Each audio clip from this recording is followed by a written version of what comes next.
Okay, but you have your concerns about Marco Rubio. You have your concerns about Mike Waltz. And I've heard you voice your concerns about my friend and former co-host, Pete Hegseth. In fact, you've gone to say that it's a disaster. Why do you think these appointments are a disaster? In this video, Dave Smith joins Will Cain on The Will Cain Show. Dave Smith takes issue with some of Donald Trump's appointments and aspects of his foreign policy, and Will Cain pushes back. With that, let's watch Dave Smith wreck Will Cain. With you, you have said that you are concerned. You're a very big fan of Tulsi. You just mentioned Matt Gaetz. I know you're a fan as well, and we'll talk about him, RFK. But you have your concerns about Marco Rubio. You have your concerns about Mike Waltz. And I've heard you voice your concerns about my friend and former co-host, Pete Hegseth. In fact, you've gone to say that it's a disaster. Why do you think these appointments are a disaster? Well, to be clear, I said Rubio is a disaster. And I would throw Waltz in there too as a disaster. Look, these are people who have a long history of being absolutely married to the neoconservative, neoliberal consensus on foreign policy, and have supported every one of the absolute catastrophic, disastrous wars of the last 25 years.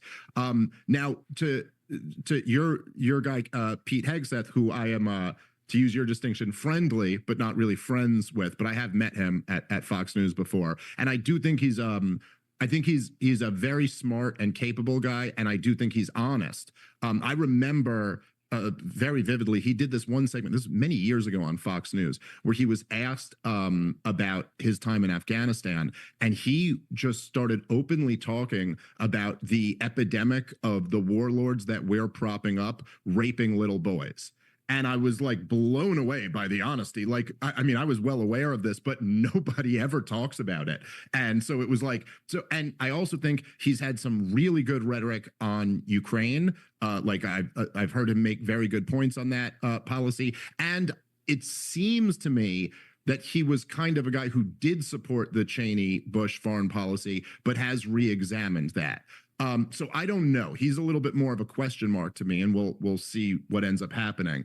I just think that, look, the entire Donald Trump America First movement from 2016, when he looked at Jeb Bush in the eyes and told him, your brother lied us into war, has been that there's been a rejection of this foreign policy, and for good reason. I mean, who could, in the last 25 years, we've had major military conflicts and wars all throughout the region. I mean, in Afghanistan and Iraq, obviously, in Pakistan, in Syria, in Yemen, in Somalia, in Libya.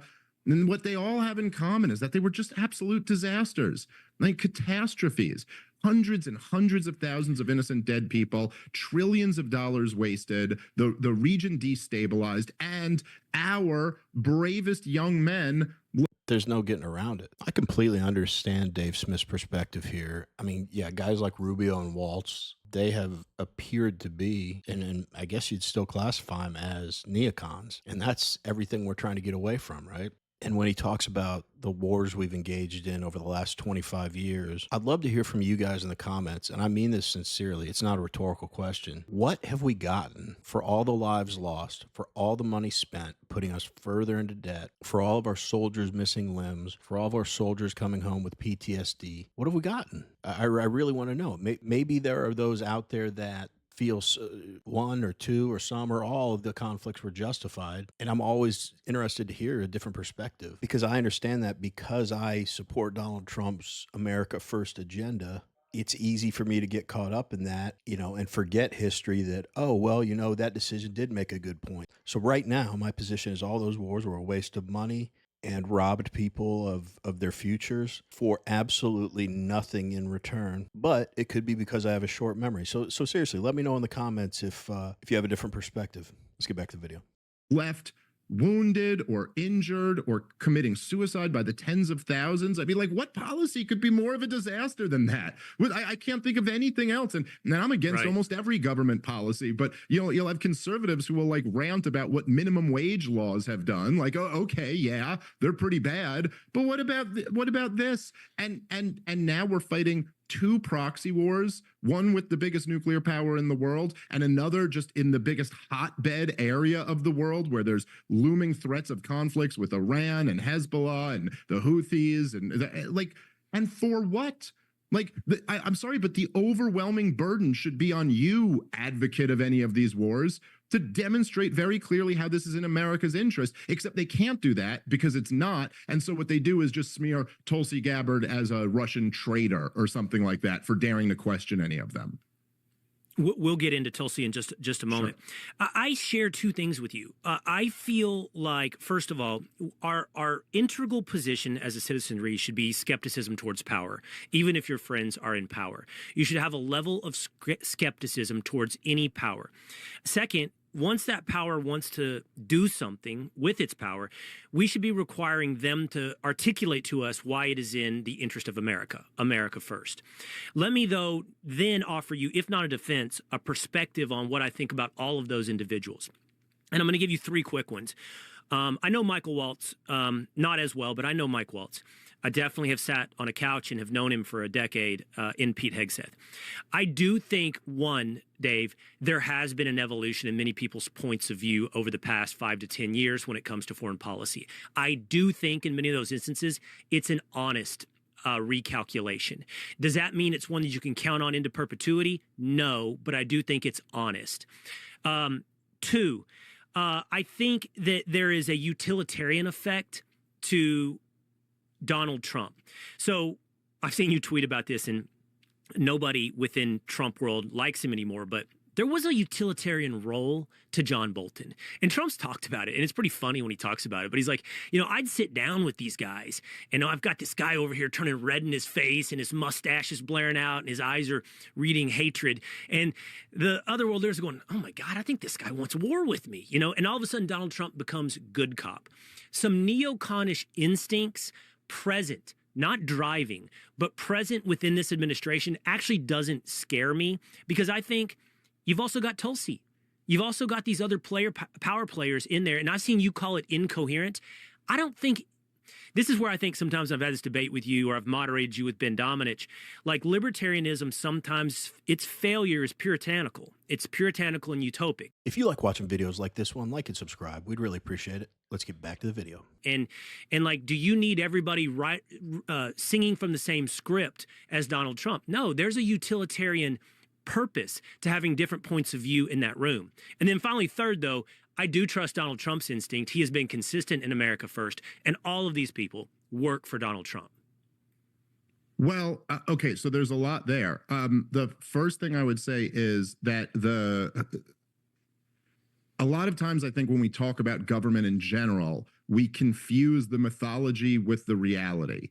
And so to say that all of these people work for Donald Trump, well, I mean, I don't know. In his first 4 years, all the people under him certainly did not work for him. And in fact, a lot of the people who worked for him framed him for treason, knowing that they were lying.